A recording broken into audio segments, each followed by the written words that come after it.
ข่อยสิมาเว้าเรื่องแต่ก่อนข่อยเป็นนักแสดงเนาะที่ว่าสมัยนั้นหั่นนะ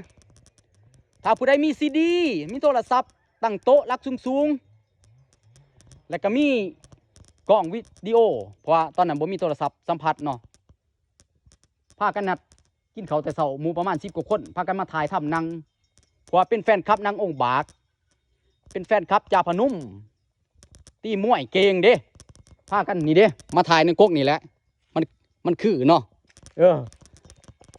ถ่ายกันแล้วก็โดนหันโดดนี้แล้วเนาะหมู่กันเห็ดกยอกแยกคือลิงนี่แหละคราวหนึ่งได้ยินเสียงปุ๊บ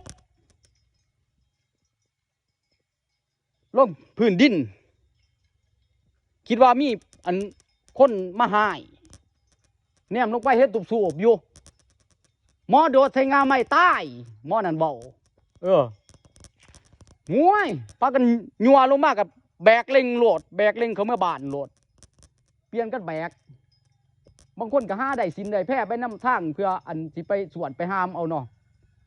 ประมาณ2 ลักนี่แหละเมื่อหอดบานเมื่อกัดย่างกัน2-3 คืนเกือบตายหมอนั่นก็ได้ก็ตายปัจจิได้งั้นกันอีกแล้วได้ลินมังอีเต้าอีกแล้วหันกินเหล้ากินเบียร์อีกแล้วหันโอ้ย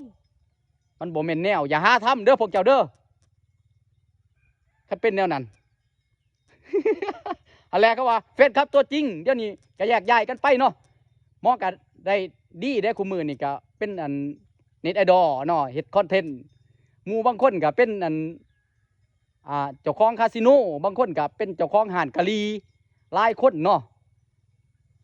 มีแต่พวกหังนี่เด้แล้วก็บ่ลืมกันเนาะคิดเห็นเข้าสมัยตะกี้ยุค90วัยรุ่นยุค90หั่นนะบางคนก็เอาของขวัญของยังมาฝากทำนั้นแหละอยากเราสู่ฟัง